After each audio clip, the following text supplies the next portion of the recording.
Good morning, all. Welcome to Learners Academy. So, we are resuming our course after the Diwali break. Hopefully, आप सबकी दिवाली अच्छी रही हो. कईयों की अभी भी चल भी रही है Diwali. Okay, but it is very important to come back on track, है ना? जब हम घर पे फ्री बैठे हैं तो why not to take the classes? वैसे तो बच्चे कहते हैं कि पूरा दिवाली वीक खत्म हो उसके बाद शुरू करें, बट क्या करना है दिवाली भी, और सुबह सुबह की एक क्लास अगर अपन ले लेते हैं तो उसमें कोई बुराई नहीं है. ओके ना, चलता रहे, दोनों काम चलते रहे. Okay fine. So methods of integration is our next topic. हमने अब तक क्या किया, बात करते हैं चैप्टर में. केवल दो ही क्लासेस हुई हैं. एक पार्ट में अपन ने इंट्रोडक्शन किया है, एक पार्ट में अपन ने एक एक्सरसाइज सॉल्व की है. अच्छा, अभी तक जो अपन फंक्शंस का इंटीग्रेशन कर रहे थे, है ना, खुशी, इनकेस आपको कोई डाउट हो तो आप हैंड रेस कर देना, है ना. ओके, अभी तक जो अपन फंक्शंस का इंटीग्रेशन कर रहे थे वो सारे के सारे फंक्शंस इजीली इंटीग्रेबल फॉर्म में थे. एक टर्म निकल के आता है यहाँ पे, इजीली इंटीग्रेबल फॉर्म में थे, ऑलरेडी थे. दैट मींस हमको इंस्पेक्शन से केवल ये चेक करना था एक ऐसा फंक्शन जिसका डेरिवेटिव होता है, उसका उल्टा फंक्शन हमारा आंसर हो जाता था, और प्लस सी तो हम लगा ही देते थे. अब क्या सारे फंक्शंस दुनिया में इतना आसान थोड़ी ना होते हैं कि इजीली इंटीग्रेबल फॉर्म में होते हैं. ऐसे फंक्शंस भी जो इजीली इंटीग्रेबल फॉर्म में नहीं है. तो सर उनके लिए क्या करें, तो उनके लिए हमारे पास तीन मेथड्स हैं, मेथड्स ऑफ इंटीग्रेशन. पहला मेथड है integration by substitution, then partial fractions and then by parts. ठीक है, by parts is nothing but a formula. जो अपन प्रोडक्ट फॉर्मूला कहते थे उसको बाय पार्ट्स कहते हैं. यहाँ पे, वहां पे प्रोडक्ट फॉर्मूला प्रोडक्ट रूल के नाम से था वो, और यहाँ पे बाय पार्ट्स के नाम से है वो, है ना. तो ये एक डायरेक्ट फॉर्मूला आएगा.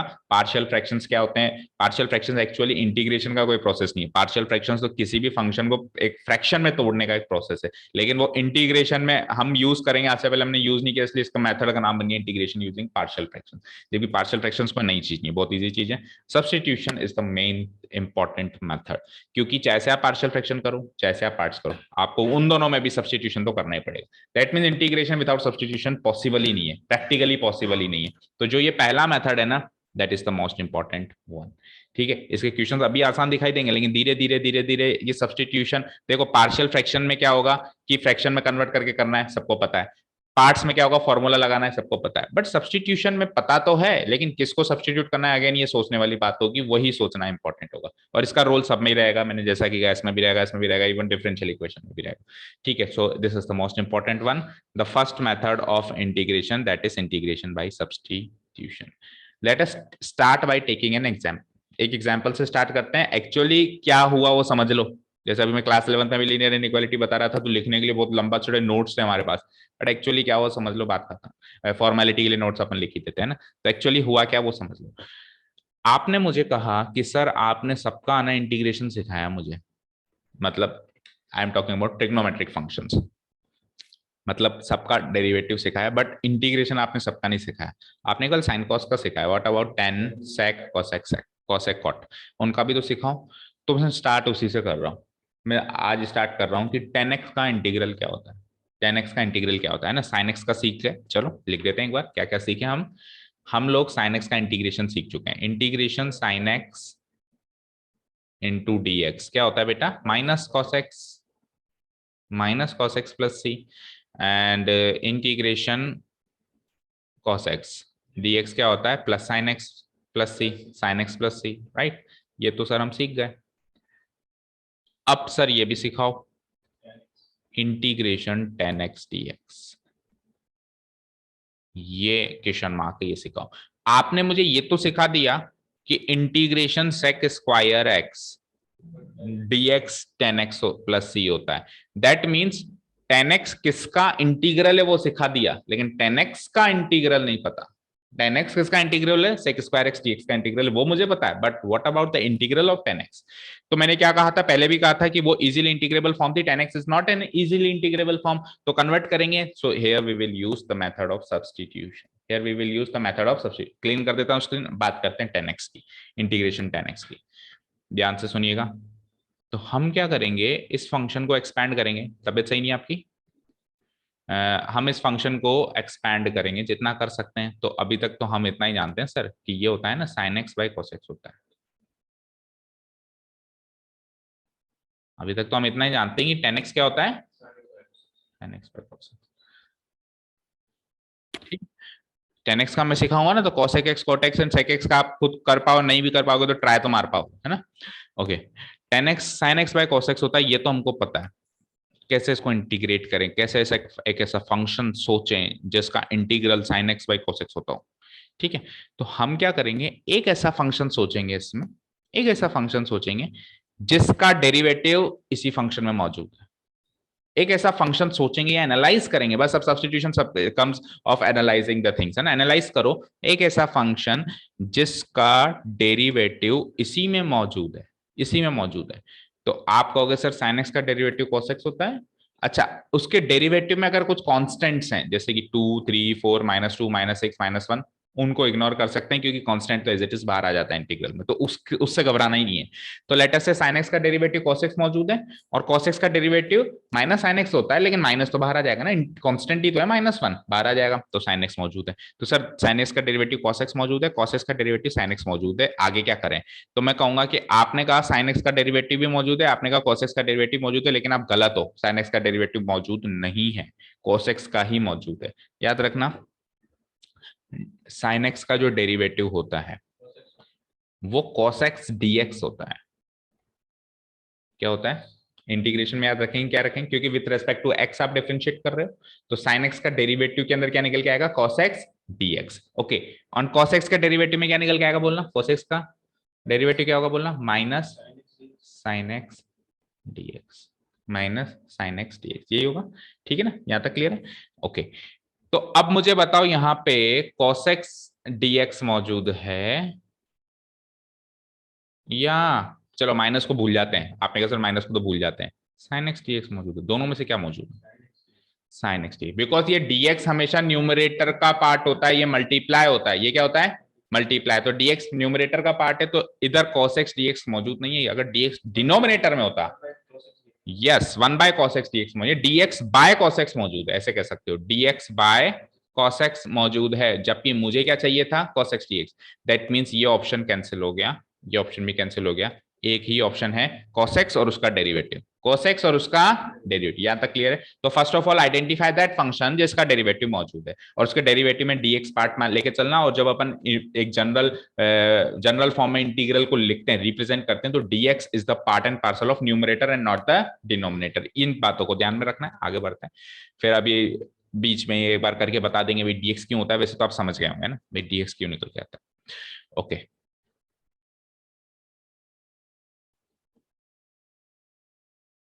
ठीक है, हाँ जी। तो हम ये चीज समझ चुके हैं कि यहाँ पे cos x का डेरिवेटिव मौजूद है। तो जिस फंक्शन का डेरिवेटिव मौजूद है ना बेटा, उसको सब्सटीट्यूट करो एक दूसरे वेरिएबल से, याद करो, याद रखना वेरिएबल से, नॉट द कांस्टेंट, वेरिएबल कह रहा हूं मैं ना। तो यानी कि किसका मौजूद है, sin x का मौजूद है या cos x का, cos x का, जिसका मौजूद है उसको सब्सटीट्यूट करना है, जो एक्चुअली डेरिवेटिव है उसको नहीं करना है, जिसका मौजूद है। तो cos x के cos x को मैंने सब्सटीट्यूट कर दिया t से, किससे, let cos x be t, और cos x भी t, दैट मींस सिंपली मैं कह सकता हूं cos x equal to t। इसको आप डिफरेंशिएट कर दो both sides with respect to x, तो cos x का derivative minus sin x। Actually इसका जो इंट्रोडक्शन है वही एक्सरसाइज भी चल रही है एक तरीके से, है ना, इंट्रोडक्शन में कुछ नई चीज नहीं है, कुछ नोट्स लिखवाने लायक नहीं है, क्वेश्चन उठाओ और ये इसका introduction, minus sin x into d x. याद रखना इंटीग्रल चैप्टर में cos x का डेरिवेटिव sin x नहीं होगा, अगर विद रेस्पेक्ट टू x है तो sin x dx होगा, विद रेस्पेक्ट टू t है तो sin x dt by dx, इस तरीके के टर्म्स भी निकल के आएंगे। ओके ना, फाइन, ठीक है। तो क्या कहूंगा मैं, इसका डेरिवेटिव sin x माइनस तो लगेगा ही, मैंने sin x dx, और t का derivative dt, dt by dt, dt by dx, that means dx इधर चला जाएगा। देखो cos x का डेरिवेटिव क्या होगा, अब आप साफ साफ समझो कि ये dx dt क्यों निकल के आ रहा है। cos x का डेरिवेटिव क्या होगा, फिर मैं बार बार नहीं समझाऊंगा ना, cos x का डेरिवेटिव क्या होगा, माइनस sin x, और x का डेरिवेटिव क्या होगा, dx बाई dx, ठीक है, और dt t का डेरिवेटिव क्या होगा, dt बाई dx, ये तो कट गया, और dx इधर उठ के आ गया, तो ये इक्वेशन बन गई। ठीक है, समझ आ गया अभी। अब मैं बार बार नहीं कहूंगा, अब आपसे कहूं cos x का डेरिवेटिव तो कहना माइनस sin x dx, और t का डेरिवेटिव dt, क्लियर है, ठीक है ना। ओके, चलिए अब बात करते हैं आगे।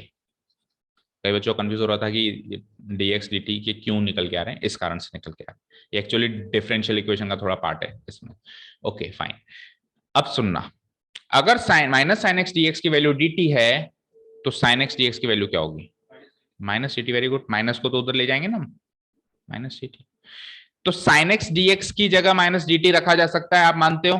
तो अब इस इंटीग्रल को मैं एक्स डी एक्स की जगह, मतलब इसमें जो वेरिएबल ऑफ इंटीग्रेशन एक्स था उसको वेरिएबल ऑफ इंटीग्रेशन टी में कन्वर्ट कर रहा हूं, तो साइन एक्स डी एक्स की जगह तो माइनस डी टी रखा जा सकता है, और कॉस एक्स को तो टी रखा ही था।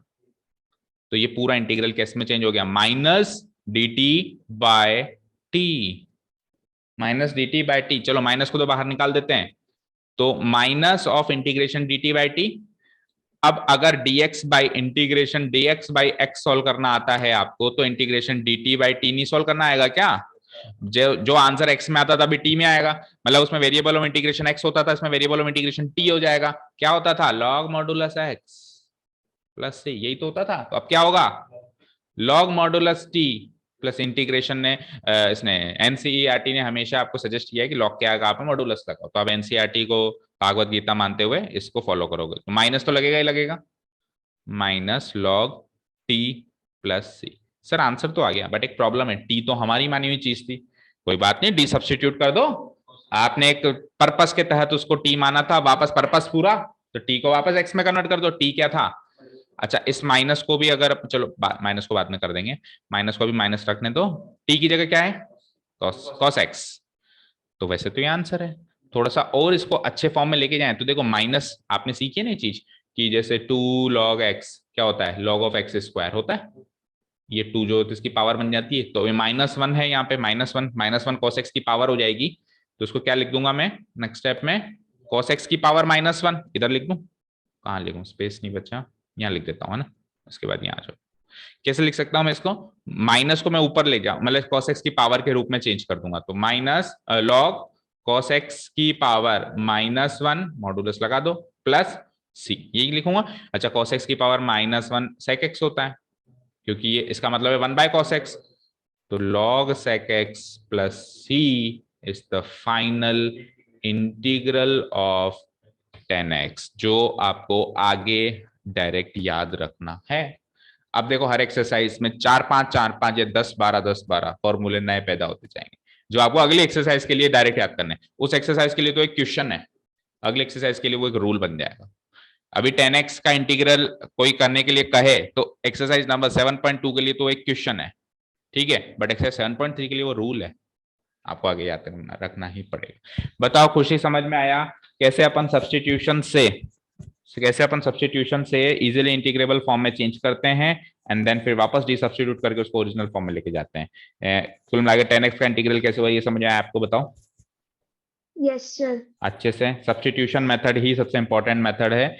सबसे पहले एनालाइज करो फंक्शंस को जिसका डेरिवेटिव मौजूद है, वो फंक्शन एनालाइज होने के बाद उस फंक्शन को टी मानो जिसका डेरिवेटिव मौजूद है, और फिर टी मानते हुए उसको आगे बढ़ाओ चीज को, और लास्ट में जाके वापस एक्स में कन्वर्ट कर दो। This is the method of substitution, this is the method of substitution. Clear है, सबको क्लियर है, बताओ। Yes sir. ठीक है, तो आपने मेथड्स ऑफ इंटीग्रेशन में पहला मेथड लिखा सब्स्टिट्यूशन मेथड, उसके बारे में 4 लाइनें लिख देते हैं अपनी इजी लैंग्वेज में, ताकि कभी भी आप रिवाइज करो तो आपको पता होना चाहिए, ठीक है ना। तो 4 लाइनें लिख दो, उसके बाद फिर अपन कुछ एक एग्जांपल्स करते हैं, अपन एक्सरसाइज कल से करेंगे, है ना, आज थोड़ा लेट भी होगा। ओके, तो आप लिखिए। सबसे पहले तो मैं ये लिखवाऊंगा कि सब्स्टिट्यूशन मेथड हम यूज कब करते हैं ना, ठीक है। तो मेथड ऑफ सब्स्टिट्यूशन आपने लिख दिया होगा heading,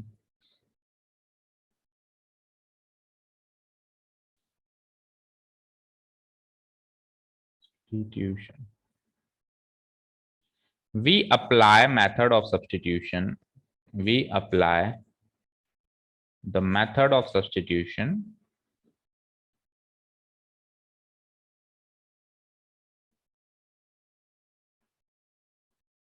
when a function and its derivative, when a function and its derivative both are, and its derivative both are present, both are, and बच्चे एक चीज याद रखना कि आपके इंटीग्रेशन चैप्टर में इंट्रोडक्टरी पार्ट्स क्वेश्चन से शुरू होंगे, मतलब कोई नया इंट्रोडक्शन नहीं है बताने के लिए, वो ये है कि नया मेथड आएगा तो एक क्वेश्चन उठा के बताना पड़ेगा कि ये नया मेथड है, ठीक है ना, जो भी इंट्रोडक्टरी पार्ट्स थे, जो थ्योरेटिकल पार्ट्स थे, जो बेसिक पार्ट्स थे, वो डिफरेंशिएशन चैप्टर के साथ खत्म हो चुके हैं, बिकॉज एक्चुअली हम डिफरेंशिएशन का ही तो उल्टा कर रहे हैं।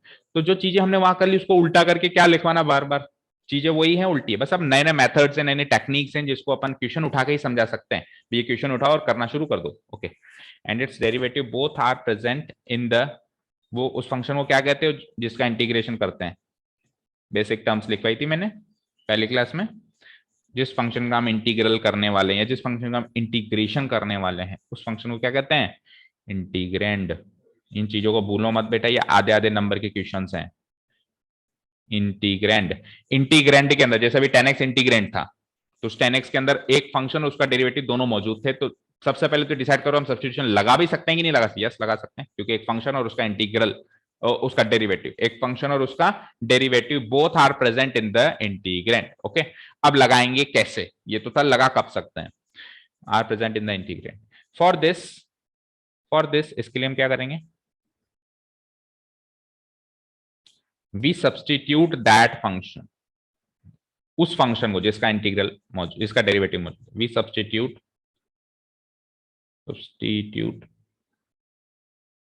दैट function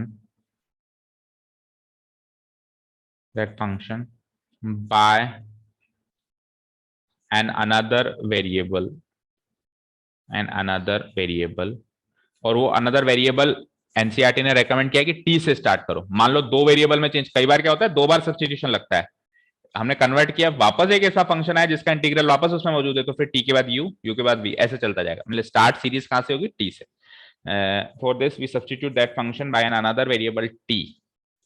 ठीक है, एक मिनट को, substitute that function by another variable t such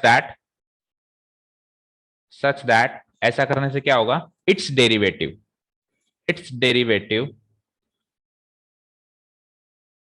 including dx, उसके डेरिवेटिव जिसके अंदर dx भी मौजूद है, इंक्लूडिंग dx, वो सब्स्टिट्यूट हो जाएगा dt में। वो किसमें सब्स्टिट्यूट हो जाएगा, dt में।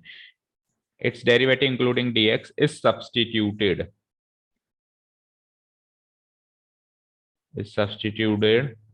with dt, जैसे अभी cos x sin x dx substitute हो गया dt। अब वो माइनस प्लस तो अपन बता देंगे भी, है ना। उसका जो डेरिवेटिव इंक्लूडिंग जो dx था, वो पूरी की पूरी चीज सब्स्टिट्यूट हो गई dt से। cos sin x dx पूरा हट गया और उसकी जगह सिंगल dt आ गया। कुल मिला के देखो, आपका टारगेट है कि आप ऐसा फंक्शन सोचो कि जब आप उसको सब्स्टिट्यूट करना शुरू करो तो उसके अंदर x नाम की चीज पूरी खत्म हो जाए, सब कुछ t नाम का दिखे, इवन dx भी dt की तरह दिखे, तभी आप आगे बढ़ सकते हो। देखो आपने फंक्शन चेंज कर लिया तो फंक्शन तो t में चला गया, मान लो फंक्शन तो ऐसे चला गया cos t, लेकिन dx तो dt बना ही नहीं, dx ही बना। तो इस चीज का कोई सॉल्यूशन नहीं है मेरे पास। मेरे पास सॉल्यूशन उसी चीज का है कि जो वेरिएबल है वो उसी फॉर्म में dx या dt दिखाई देना चाहिए, इस चीज का कोई सॉल्यूशन ही नहीं है। तो आपको कन्वर्ट ऐसे करना है कि जिसमें आप गए हो dx भी उसी में जाए। अगर आप u में गए जैसे cos u, तो आपको फिर du दिखाई देना चाहिए, तभी आप आगे बढ़ सकते हो, नहीं तो आप डेड एंड पे आ चुके हो, उसके आगे कुछ होता ही नहीं है। ओके ना, समझ आ रहा है ना खुशी, कि क्या करना है उससे ज्यादा इंपॉर्टेंट है क्या नहीं करना है, Yes, sir. किन चीजों से बचना है अपने को ना। सब्स्टिट्यूटेड विद टी, ठीक है, by another variable t such that its derivative including dx is substituted with dt। Now अब क्या करेंगे अपन, now we integrate that function, that function in the form of t with variable t, लिख दो with variable t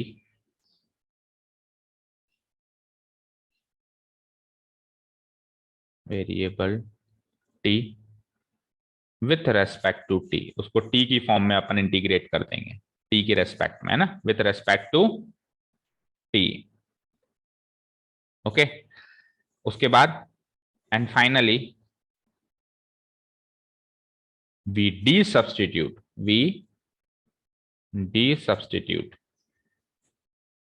अब integral जो मेरा निकला है वो टी की फॉर्म में निकला है ना, उसको एक्स की फॉर्म में चेंज कर देंगे। We substitute the resultant integral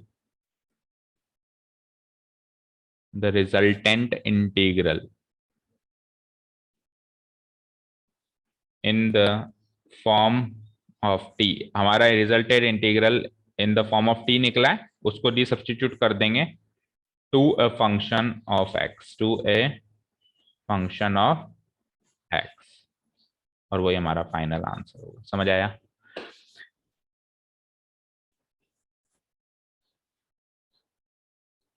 ठीक है, जो आंसर आ चुका है उसको इंटीग्रल बोलते हैं ना, तो रिजल्टेंट इंटीग्रल होगा, जो पहले था वो इंटीग्रेंट था। ओके ना, in the form of t to a function of x में अपन उसको कन्वर्ट कर देंगे। अच्छा, इन केस एस प्रोसेस में कुछ कॉन्स्टेंट्स निकल के आते हैं तो उनको अपन इंटीग्रल के आउटसाइड ही एडजस्ट करेंगे, तो लिख लो उस बात को भी। In case we obtain, in case we obtain some constants, we obtain some constants such as one तो कोई कांस्टेंट की वैल्यू नहीं है, -1 ले लो, -2, 2, 3 etcetera. in this process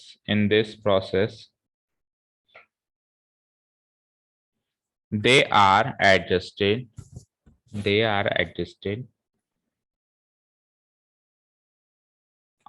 outside the integration process, outside integration process में उनको एडजस्ट कर, outside the integration process। ठीक है बेटा, ठीक है ना। अब हो सकता है कि ये जो लैंग्वेज लिखवाई ये काफी कैजुअल लैंग्वेज हमने लिखी है, बट हमारा टास्क, हमारा पर्पस क्या है कि आपको पढ़ते ही खुद को भी समझ में आना चाहिए, है ना। कभी भी आप प्रोसेस रिवीजन करो तो आपको पढ़ के समझ में आ जाना चाहिए, अच्छा सर ने ये बात बताई थी। ठीक है, तो दैट इज इट, ये हो गए नोट्स। अब अपन एक्सरसाइज करते हैं। तो मैंने 10x का इंटीग्रल करना सिखा दिया आपको, अब अपन करते हैं 10x के बाद cot x का। ठीक है, तो 10x का इंटीग्रल करना सिखा दिया ना, ना cot x का करेंगे, तो मैं कारण बताऊंगा। cosec और sec का बिल्कुल थोड़ा सा डिफरेंट तरीके से होगा, थोड़ा सा मतलब स्लाइटली। तो अभी tan और cot का एक जैसा है ना, इसलिए उसको पहले करेंगे। इसको डिलीट कर दूं क्या मैं? ओके, चलो स्टार्ट करें खुशी। 10x का इंटीग्रल करना सीख गए ना, अब ट्राई करो cot x yes sir. dx। तो सबसे पहले अपन इसको इजीली इंटीग्रेबल फॉर्म में लेके जाएंगे, क्योंकि ये अभी है नहीं उस फॉर्म में। तो इसको क्या लिख देंगे अपन? cos x बाई, उल्टा उससे भी सरल तरीके से होगा, इसमें तो कोई माइनस भी नहीं निकल के आएगा। अब हमेशा नीचे से ऊपर पकड़ा करो, हमेशा क्या करो, मैंने कहा हमेशा का मतलब नहीं, इन 90% केसेस है ना, जनरल प्रैक्टिस में नीचे से ऊपर पकड़ा करो, क्योंकि dx ऊपर बैठा है, dx ऊपर बैठा है तो नीचे से ऊपर जाओगे तभी dx हटेगा, उसकी जगह dt आएगा। ओके, ठीक है। तो sin x को लेटेस्ट से मैंने t ले लिया, रफली कर देता हूं मैं, let sin x be t। तो sin x का डेरिवेटिव माइनस नहीं, आपकी बार positive, cos x dx। Integration chapter में dx भी निकल के आएगा ना, क्यों निकल के आएगा वो पिछले 10x वाले एग्जांपल में मैंने समझा दिया। cos x dx dt, तो रिप्लेस करो, तो ये dx cos x के साथ ही तो लगा हुआ है, तो ये cos x dx की जगह क्या लग जाएगा? dt, और sin x की जगह t तो है ही सही, तो cos x dx क्या हो गया मेरा? dt divided by sin x की जगह t, तो इंटीग्रेशन dt बाय t, ये इजीली इंटीग्रेबल फॉर्म बन गई, log modulus t plus c। सो t को d सब्स्टिट्यूट कर दो, again log modulus sin x plus, याद करते जाओ। 10x का क्या था? log मॉडुलस sec x, और cot x का क्या है? log modulus sin x। Okay, ठीक है, याद हुआ बेटा? Yes sir. फिर अभी थोड़ा सा भी अपन रफली कर रहे हैं, जब अपन एक्सरसाइज शुरू करेंगे तो थोड़ा स्ट्रक्चर वाइज भी ऑर्गेनाइज तरीके से मैं समझा दूंगा, स्टेप्स बीच बीच में क्या लिखने अपने को। डिफरेंशिएटिंग बोथ, जैसे यहाँ पे लिखना होगा differentiating both sides with respect to x, इस तरीके से यहाँ लिखना होगा, सॉरी इंटीग्रेटिंग बोथ साइड्स, पहले substitute then integrating both sides with respect to t. तो कुछ एक स्टेप्स है जो अपन एक्सरसाइज करेंगे तब बता देंगे। ओके ना, चलो।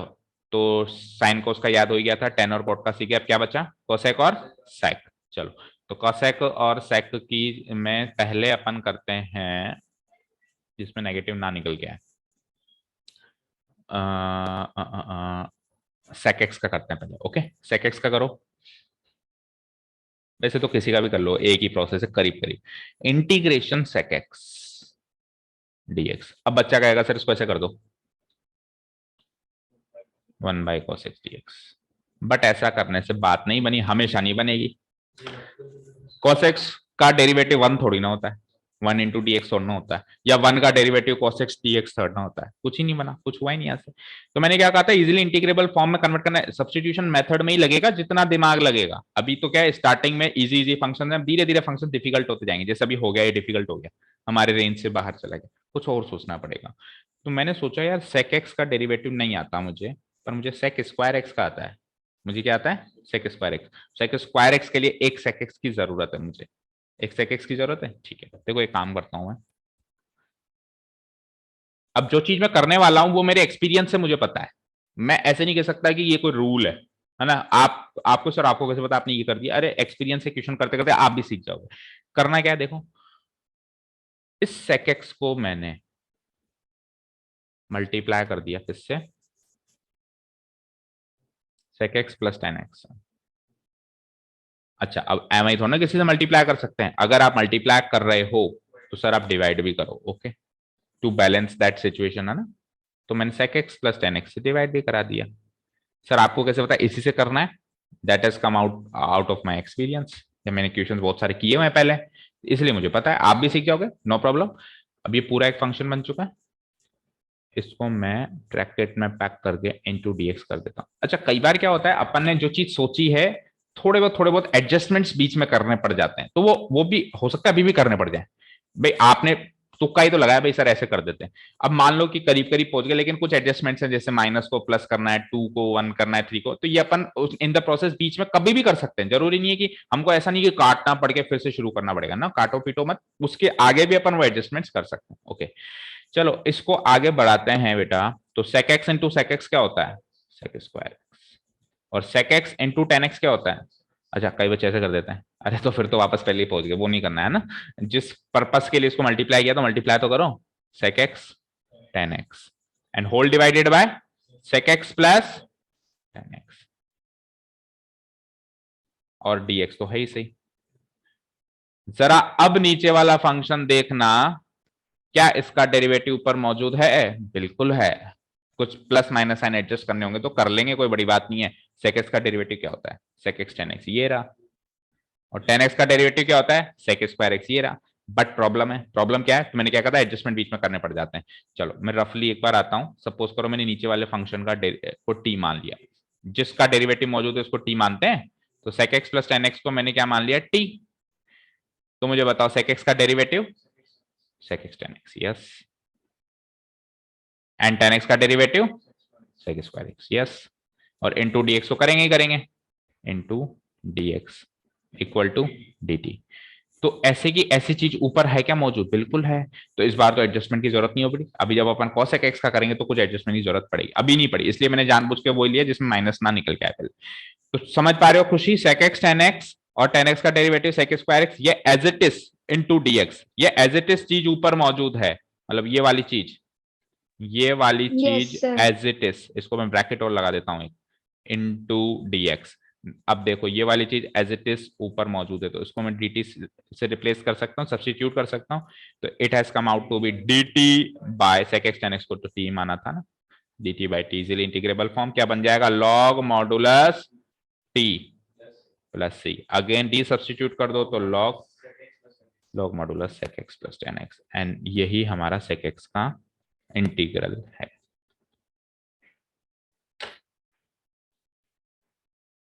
समझ आया, एक आखिरी और बचा है, हाँ बेटा, कौन है, शक्ल Yes, दिखाओ, sir. आ रहा है. शक्ल दिखाओ, कौन है बाहर, क्लास 10 बैठो, लाइट वाइट जला लो, ओके क्लियर है। एक लास्ट और है हमारे पास cosec x, है ना, कर दूं उसको, स्क्रीन को क्लियर कर दूं। अब cosec x में कुछ प्लस माइनस साइन का एडजस्टमेंट करना है, चलो हमको पता ही नहीं सर क्या होता है, हम तो बिल्कुल बेसिक तरीके से चल, छोटा बच्चा चलता है ना, जैसे कुछ एडजस्टमेंट होगा तो बीच रास्ते में करेंगे, ओके चलो cosec x, अब ये तो आपको हिंट मिल गया होगा कि जैसा काम sec x में हुआ वैसा ही कुछ ना कुछ काम cosec, इतना तो मिल गया होगा, ओके ना, तो इतना तो कर दो, चलो जितना मिला आपको, तो cosec x integration cosec x as it is into, तो अगर वहां पे sec x plus tan x था तो इधर cosec x plus cot x, एक बार मुझे पता नहीं सर क्या होगा, मैं एक बार करके देखता हूँ cosec x plus cot x, अब इसमें एडजस्टमेंट क्या जरूरत होगी वो देखेंगे फिर, है ना। cosec x plus cot x से मैं इसको मल्टीप्लाई और डिवाइड करा देता हूँ, multiply and divide the same thing by cosec x plus cot x, और ये अब ये पूरा फंक्शन बन चुका है, तो मैं होल मल्टीप्लाइड बाय dx कर देता हूं, कोई दिक्कत नहीं है। अब मैं एक बार रफली कैलकुलेट करने की कोशिश करता हूं। तो लेट अस से मैंने cosec x प्लस ये नीचे वाले को तो t मानो, अच्छा पहले मल्टीप्लाई कर दूं क्या? ओके, पहले मल्टीप्लाई कर देते हैं। तो ये आ जाएगा cosec x into cosec x, cosec square x plus cosec x into cot x is cosec x cot x, cosec x cot x, fine, और divided by the same thing क्या, cosec x plus cot x, और dx तो है ही सही। चलो अब मैं नीचे वाले को t मान के देखता हूं कि मेरा काम बन चुका है या कुछ एडजस्टमेंट्स की जरूरत है। ओके ना, तो cosec x plus cot x b b t, let cosec x plus cot, तो tell me the derivative of cosec x, minus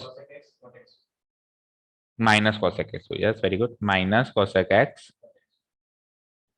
colour change कर देते हैं, minus cosec x cot x, ठीक है। अब dx लगेगा लेकिन एक साथ लगा दूंगा ना, पहले प्लस माइनस का कुछ कर देते हैं। अच्छा, cot x का derivative minus cosec square x whole multiplied by dx equal to dt। अच्छा, प्रॉब्लम यह है सर मेरे पास कि मेरे पास ऊपर तो है cosec square x plus cosec x cot x, लेकिन यहां पर है माइनस माइनस, तो कोई बात नहीं, माइनस साइन तो कॉमन आ जाता है, कोई बड़ी बात है क्या? तो मैं क्या लिख दूंगा इसको, cosec x cot x plus cosec square x into dx will be equal to minus dt।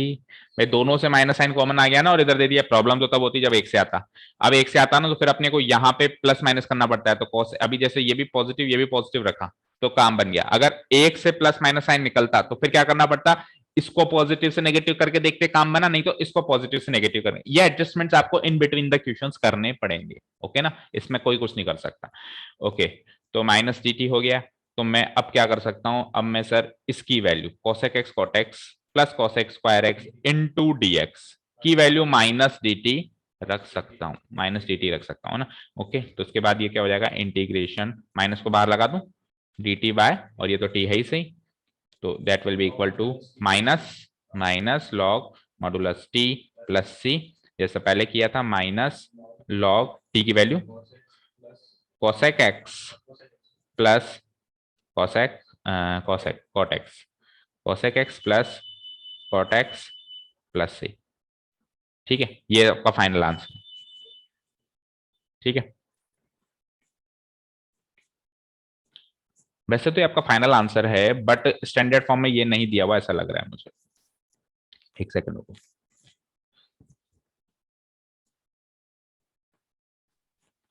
बेटा एक चीज सुनो, वैसे तो ये फाइनल आंसर है, ये कोई गलत नहीं कह सकता, बट स्टैंडर्ड फॉर्म में जो अपने को याद रखना है वो ये फॉर्म नहीं है। अब सुनना ध्यान से, अगर ये माइनस को अंदर लेके जाऊं मैं, तो it will be like log of 1 divided bye हो जाएगा, -1 पावर लगेगी तो 1 डिवाइडेड बाय हो जाएगा, क्या हो जाएगा, 1 divided bye cosec x plus cot x, ऐसे हो जाएगा। और उसको जब आप फाइनल सॉल्व करोगे, ठीक है ना, उसको जब आप फाइनल सॉल्व करोगे कैसे, cosec x को लिख दो 1 बाय sin x और उसको लिख दो cos x by sin x, sin x ऊपर चला जाएगा, तो फाइनली पता है क्या निकल के आएगा, cosec x minus cot x निकल के आएगा। ये अपन ने क्लास 10th में सॉल्व किया हुआ है, जो आखिरी एक्सरसाइज हुई थी, 1 divided by this will be equal to, आप इसको रैशनलाइज कर दो, cosec x minus cos x के नीचे और ऊपर मल्टीप्लाई कर दो, आपका काम हो जाएगा। कैसे, चलो करके बता देता हूं, देखना यहाँ पे स्क्रीन पे देखना, ये तो मेरे पास ऑलरेडी है, इसको मैं ऊपर और नीचे मल्टीप्लाई करा देता हूं, cosec x minus cos x minus cot x, ऊपर भी और नीचे भी। तो देखो क्या हुआ, ऊपर तो ये चीज रह गई और नीचे क्या हो गया, cosec square x minus cot square x 1 होता है, तो ये चीज क्या बन गई, केवल ये चीज बन गई, तो ये चीज क्या बन गई, log of cosec x minus cot x plus c। तो जो आपको याद रखना है इंटीग्रल, इसका फाइनल इंटीग्रल वो याद रखना है, log ऑफ मॉडुलस cosec। अच्छा, अब यही सारी चीज सुनो ध्यान से, ये तो अपन ने पहले आंसर ले आया है, फिर मैं क्या एडजस्टमेंट कहीं भी कर सकते हैं, मैंने लास्ट में किया एडजस्टमेंट, मैंने लास्ट में किया एडजस्टमेंट, कोई बच्चा ऐसे भी कर सकता है, ध्यान से सुनना, वो इसको मल्टीप्लाई ही माइनस से कराए शुरुआत में ही, तो भी उसका काम बन जाता। देखो क्या होता, ध्यान से देखते हैं अपन, तो फिर यहाँ पे भी माइनस आता, यहाँ पे भी माइनस आता, ठीक है। तो फिर आप cosec x minus cot x को ही तो t रखते हैं, ठीक है, रख दिया। बोलो कोसेक एक्स का डेरिवेटिव तो आप यही लगाते हैं, माइनस कॉट एक्स का आप प्लस में लगाते हैं, तो अब ये भी तो वापस dt बन गया, माइनस dt नहीं बना, ये dt बना। Cosec square x minus cosec cot x, यही तो है ऊपर, इक्वल टू dt बना, तो ये dt बाई टी हो जाता, dt बाई टी हो जाता तो log मॉडुलस t हो जाता, और t तो आपने माइनस में लिया था, तो फाइनल आंसर आपका यही आता, क्या, log modulus cosec x minus cot x plus c. Again बात घूम फिर के वो आ जाती है कि सर हम ये नहीं करते वो करते, तो भी आपका आंसर तो एक तरीके से क्वेश्चन, अगर इसको एक क्वेश्चन माने तो क्वेश्चन के हिसाब से तो आपका ये आंसर भी करेक्ट है। ये वाला कौन सा, ये वाला आंसर भी करेक्ट है। बट जब आप फाइनल स्टैंडर्ड फॉर्म में याद रखने की बारी है तो एनसीईआरटी ने सबने ये सजेस्ट किया है कि आप ये वाली फॉर्म ना याद रखें, ये वाली फॉर्म याद रखें। कौन सी वाली फॉर्म याद रखें, और इधर से इधर कैसे कन्वर्ट होगा, ये इधर मैंने इंटीग्रेशन के फंडे लगा के बता दिया आपको। ओके ना, क्लियर है, सारी बातें क्लियर है। तो कुल मिला के अब आपको बच्चे में 4 ट्रिग्नोमेट्रिक फंक्शंस का इंटीग्रल याद हो गया होगा। फटाफट से लिख देते हैं। पहले कल तक हमारे पास केवल ये था, इंटीग्रेशन साइन एक्स dx क्या होता है, minus cos x plus c होता है। सेकेंड, इंटीग्रेशन कॉस एक्स क्या होता है, कॉस एक्स dx क्या होता है, साइन एक्स प्लस सी होता है। देन थर्ड नंबर आज हमने सीखा सबसे पहले tan x, बोलो खुशी, इंटीग्रेशन tan x dx क्या होता है, अब मत बोलना याद नहीं है, अब याद है, log of modulus x plus c. And what about integral cot x dx, log of sine x ठीक है। याद करने का तरीका, दोनों में s से शुरू होने वाले फंक्शन हैं, दोनों में s से शुरू होने वाले फंक्शन से याद करने का तरीका है ना, लर्निंग टेक्निक। ओके, और नहीं तो आप सब्स्टिट्यूशन से खुद भी बना सकते हो ना। ओके, उसके बाद हमने क्या सीखा, sec x का सीखा पहले, क्योंकि उसमें कॉम्प्लिकेशन कम है, प्लस में आ रहा है, तो log sec x plus tan x modulus sec x plus tan x plus c।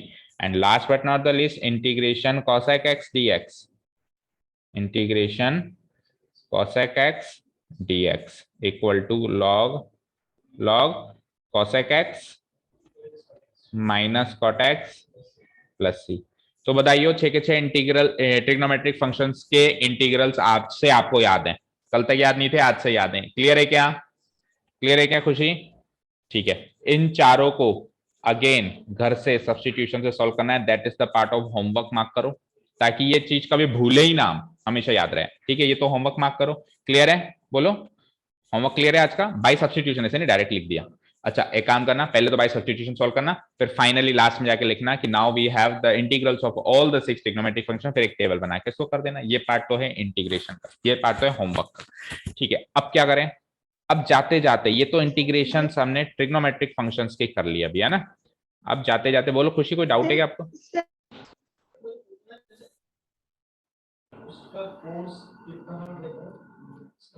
किसका, एस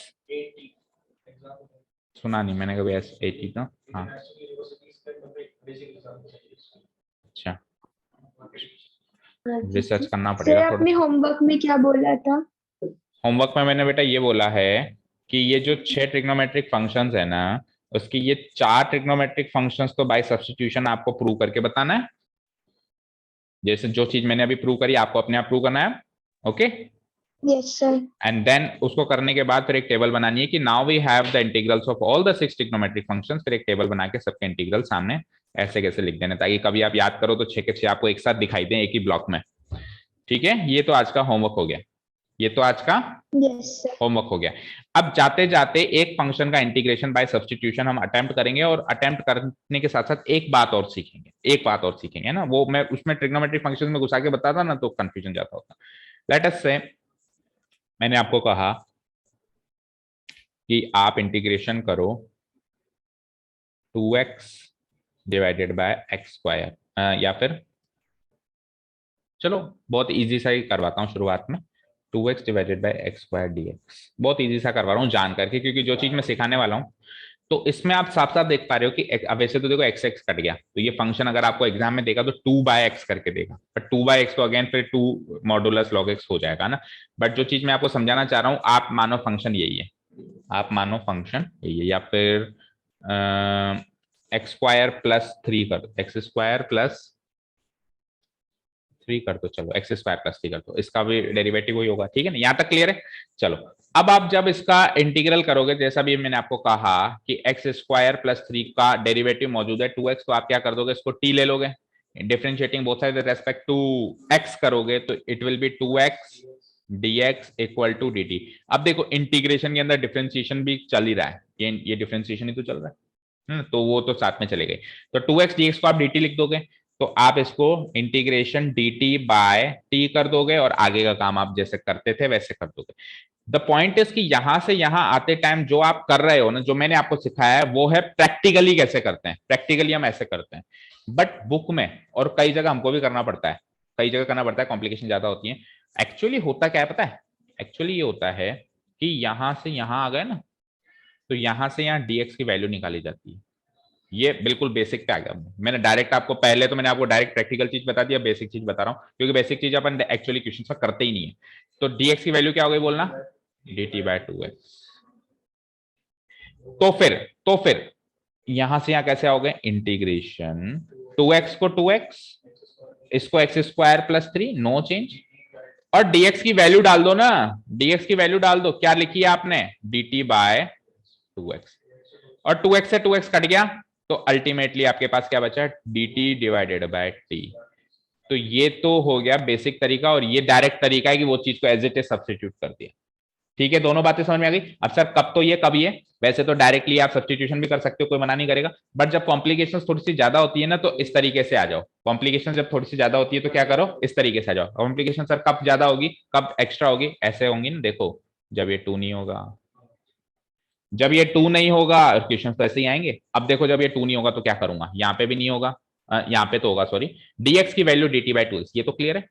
अब आप क्या करोगे, देखो ये 2 यहां नहीं होगा, तो अब एक ही x कटेगा तो नीचे 2 ही बचेगा ना भाई। सपोज करो ये x है, यहाँ पे ये 2x है, तो हम क्या कर देंगे, x से x काट देंगे तो 2 बच जाएगा, 2 बच जाएगा तो यहाँ पे 2t हो जाएगा, 2t हो जाएगा तो कौन सी बड़ी बात है, हम इसको 1/2 इंटीग्रेशन dt बाय t लिख देंगे, that will be equal to 1/2 log modulus t plus c, और फिर t को अगेन रिप्लेस करके 1/2 log मॉडुलस t क्या था, t क्या था, एक्स स्क्वायर प्लस 3 प्लस सी, ऐसे लिख देंगे ना, तो सॉल्व हो गया ना हमारा।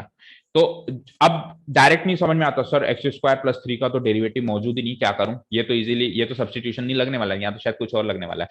तो एक बार के लिए आप नीचे वाले को t मान के dx की वैल्यू निकाल लो और उसको वहां पे पुटअप करो, तो वो 2 3 4 एडजस्ट हो जाते हैं।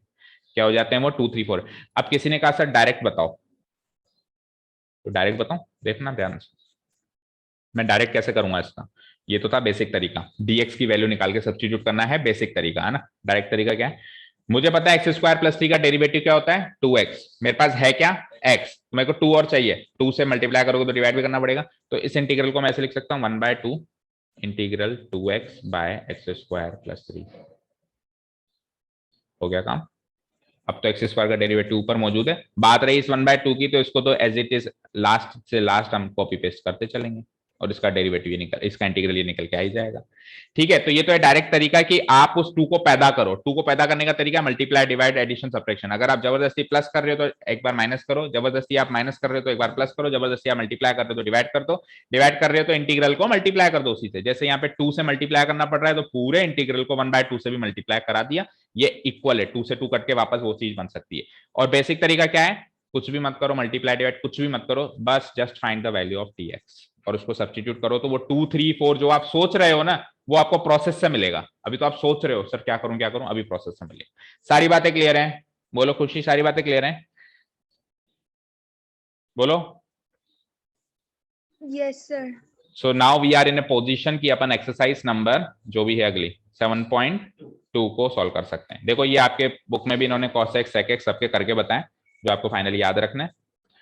एग्जाम्पल्स आप अपने आप करते चलो एक्सरसाइज के साथ साथ ही, आप एग्जाम्पल्स को अपने आप ही मान लो कि होमवर्क, और ज्यादा नहीं है, एक एक्सरसाइज में 2 या 3 एग्जाम्पल्स आ रहे हैं, 5 हैं, और हमारे पास क्वेश्चंस ज्यादा हैं, क्वेश्चंस ज्यादा है तो अपन क्वेश्चंस जैसे 2 3 पार्ट में करेंगे इसके एक्सरसाइज को सोल्व, तो बीच में आपके पास टाइम होगा, मैं कुछ होमवर्क नहीं भी दे रहा हूं तो अज्यूम करो कि एग्जाम्पल्स ऑटोमेटिकली होमवर्क है, ठीक है ना। तो वो होमवर्क में करते चलो, डाउट्स हो तो पूछते चलो। चलो कल से अपन एक्सरसाइज 7.2 शुरू करेंगे। Thank you so much for listening to us, have a nice day, keep learning. Khushi कल आओगे? सर कल अभी 29 तक तो ऑनलाइन ही आएंगे।